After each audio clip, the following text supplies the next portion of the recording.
The only thing that seems to stand between you and romance is 100,000 francs. Well, he didn't take it. I took it. All by myself. Now you can have your romance. I think you better go.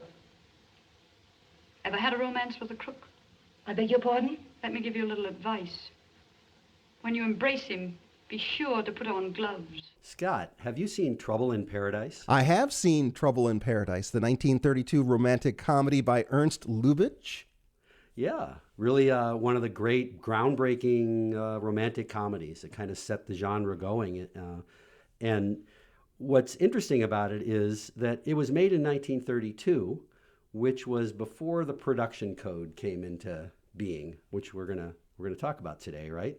That's right. We're going to be talking about the production code that was initiated in the 1934, 35. Yeah, it existed from the very early 30s, but it didn't begin to be enforced until literally July 1st, 1934. And Trouble in Paradise is a very interesting film in terms of the relationships between men and women were definitely pre-code. Yeah, they were. But what's interesting is before the code existed, people didn't find this kind of stuff scandalous. I mean, I'll tell you, Trouble in Paradise is this really charming romantic comedy. If we saw it today, it would probably be rated PG. If it wasn't PG, it'd be G. I mean, it's like tame by today's standards. The two main characters are a man and a woman. They're jewel thieves. They're very glamorous people, but they're crooks, right? They rob jewels and money, and they get jobs with this rich woman who's also young and attractive. But their goal is they're going to rob her, and in the end they do. But what's interesting is that you see that he falls in love with her. And so the movie there, he's actually having relations, like sexual relations even, you assume, with both women, romantic relationships. They steal from her at the end, and the two of them, and you're not quite sure which woman he's going to end up with, but he goes off with the jewel thief, and at the end, they're happily riding in a taxi. They've robbed her of everything. She doesn't even really mind that much. And so, okay, by today's standards, that'd be, oh, that's kind of cute. That's we're used to that kind of thing. But when the production code went into effect, you couldn't have many of those things happen. Some of the sexual stuff, even though it's just implied and not shown. And you definitely couldn't have ever people getting away with crimes. There had to be some kind of punishment. So when the production code came into being and began to be enforced on July 1st, 1934, that movie was not seen again in the United States until 1968 or later, when the rating system started. And it wasn't out on either VHS or DVD until like 2000 or something. Right. It never got released to home video until the 2000s. So 70 years after it was made. And Ernst Lubitsch was a director that was known for pre-code movies. Another one, Designed for Living, from 1933, with Frederick March and Gary Cooper, with Miriam Hopkins in that as well. And which is basically about a threesome. Right. It's also a love triangle. And I mean, okay, spoiler alert, but it basically, at the end, they end up just together as three. That movie was also banned when the production code, and again, when it came out in 1933, it was a hit. People weren't scandalized by it. It was like interesting and a fun romantic comedy. But then it and Trouble in Paradise and many, many other films were just simply, that were made in that early sound era from 29 to 34, were not shown again for 35 years. And there were other elements that went into the code being instituted as well, like the fact that the greater country kind of looked at Hollywood as being Sin City, that there were scandals, there were murders, there were rapes, there was drug use, there were actors that died of drug overdoses, and that was sort of connected as well. Yeah, in fact, we see it today, right? Hollywood is controversial. Many groups in society criticize the movies and their content for violence and sex, and they look at the lives of the actors. I got to say that pretty much started when movies started. I mean, literally, one of the very first short 30-second films that was shown in 1895 that came out of the Edison studios was called The Kiss, and it's just a man and a woman kissing. It was incredibly controversial. And then all throughout the silent era, you'd have these epics, and you'd have a little nudity or you'd have violence. People were always critical. But then it became kind of a movement in society, organized groups, particularly some of the more conservative groups within the Catholic Church, organized, and they were demanding that the movies changed, and they were beginning to get laws passed. There wasn't quite as much Supreme Court protection then for free speech, and the movie industry looked at it and said, if we don't do something ourselves, we're going to get literally banned in whole states. And so they came up with this production code and a board of censorship. And legislators introduced 100 film censorship bills in 1921 alone. This was in 37 states. Yeah, and that's in the silent era. You don't even hear people say, they can't be swearing. Nobody's even saying anything. Yeah. So the code was also called, the production code was also referred to as the Hays Code. That was because a guy named Hayes was the sort of overseer of the creation of the code. And I'm just going to go through what was in it because it's really interesting, because what's also important about it is this was in effect from 1934 to 1968. If you know the history of movies and Hollywood, this is the golden era of Hollywood. This is when some of the greatest movies were ever made, but they were all restricted by the production code. So how did they end up making such great movies anyway? I mean, here's the things that were not allowed: nudity, swearing, any ridicule of religion or ministers, illegal drug use, not even alcohol use unless it was required by the plot for proper characterization, which is one, of course, you can see they got around that all the time by having funny drunks or whatever, but it wasn't supposed to be there. Methods of crime, getting away with crime, and then killings, revenge, adultery, scenes of passion, cruelty to children or animals, prostitution. None of this supposedly could be shown. And there's even things in there that by today's standards, we go, what? So you could not show a homosexual character. If they did it, it was referred to indirectly. And if in any way it was more obvious, it had to be shown as being a bad thing. Here's one, I'm going to read it directly. Portrayals of miscegenation were forbidden. That's a big fancy word. It means interracial romance. You literally could not have a happily married couple if they were of different races.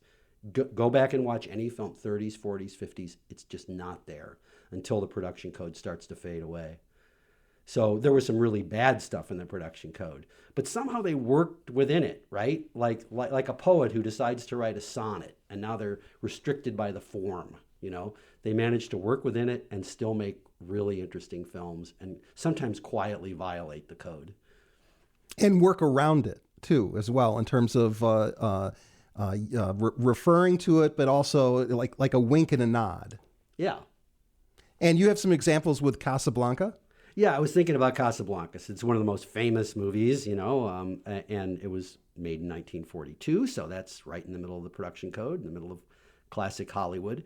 And there's a couple of scenes I thought of. One is the scene where Ilsa, Ingrid Bergman, confronts Rick, Humphrey Bogart, and she pulls a gun on him, but then she sort of finally admits that she loves him. I love you so much. And I hate this war so much. Oh, it's a crazy world. Anything can happen. If you shouldn't get away. I mean, if something should keep us apart, wherever they put you and wherever I'll be, I want you to know that.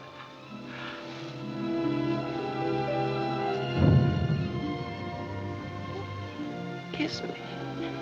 Kiss me as if it were the last time.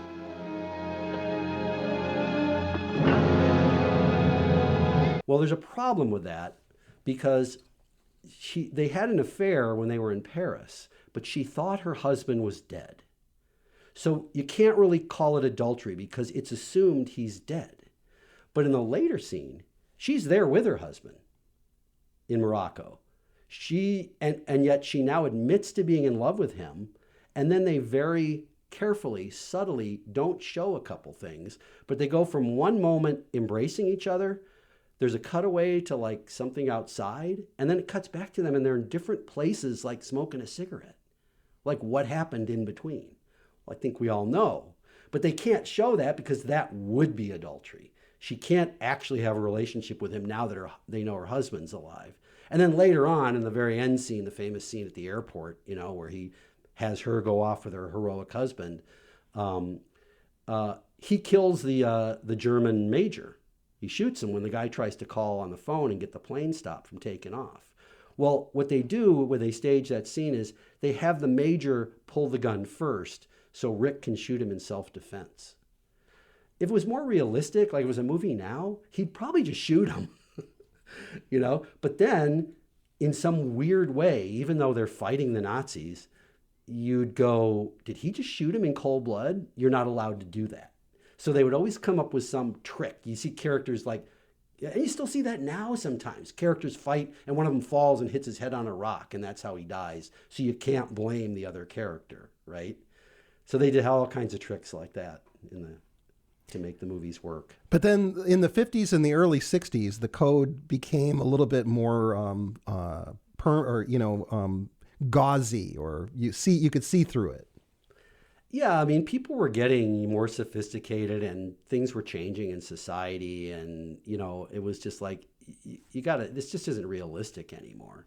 And then Hollywood producers and movies, foreign movies were coming over here that were a lot more sexual and then movies, independent films. So ones that weren't made in Hollywood didn't have to abide by the code. And if the movie theaters showed them, they showed them. And so all of a sudden it's like, what are we going to do? And then some Hollywood studios started to make movies where they didn't care and they didn't get the code approval on their films. A famous one is Psycho by Alfred Hitchcock. That was far too violent and graphic for its time. It didn't get the code approval, but the studio released it anyway because they knew they'd make the money and they knew that the code was on its way out. That was in 1960, and then also Billy Wilder's Some Like It Hot in 1959 with two male characters portraying women in an all-female band. Right. With Marilyn Monroe as the female lead. Yeah, it's a great, hilarious comedy. But yeah, Tony Curtis and Jack Lemmon spend half that movie dressed up as women. That would not be allowed. And it's a gag, right? But it's also they get into it. Yeah, maybe that's why it would have been banned, right? Because it starts to bring up all these like questions of gender and what's what. And that, yeah. But as we've talked about how the Hollywood initiated the code as self-censorship to ward off, laws being passed to restrict their creativity. And then when the code was no longer something that was working, they create the rating system. Right. Another form of self-censorship or self-guidance. Yeah, but the rating system is a working system that all of a sudden, literally from the second the rating system goes into effect, you can put anything on screen because now you're filtering out who can see it at the box office. Interestingly, a lot of people don't realize this. There's no law. The rating system's not a law. I think I have this right. I think if a movie theater wanted to let a 9-year-old into an R-rated film without a parent, they probably could. It's not illegal, but they basically have a contract with the distributors to follow the thing, and they all do. So, but once you have the rating system, well, now, you can show other things because you make it R and you don't only let adults in. So, yeah. And contemporarily, right now, there's the conversation going on about gun proliferation in the country, these mass shootings that are happening, school shootings. And in Hollywood, they're having a discussion on whether it's appropriate now to have the level of guns, the gun portrayal that we've had in the cinema. And in fact, a petition circulating with a variety of different filmmakers and creators signing onto it in the early stages of this to essentially protesting gun violence in Hollywood. Yeah. I mean, in a way, it's just the thing that's been here as long as this country's been here, free speech issues. What should be allowed? How do you not allow it? Is that even possible? And yeah, so in some ways, what I find interesting about it is this is nothing new. This has been going on, at least in media, as long as there have been movies. Ah, dear critic.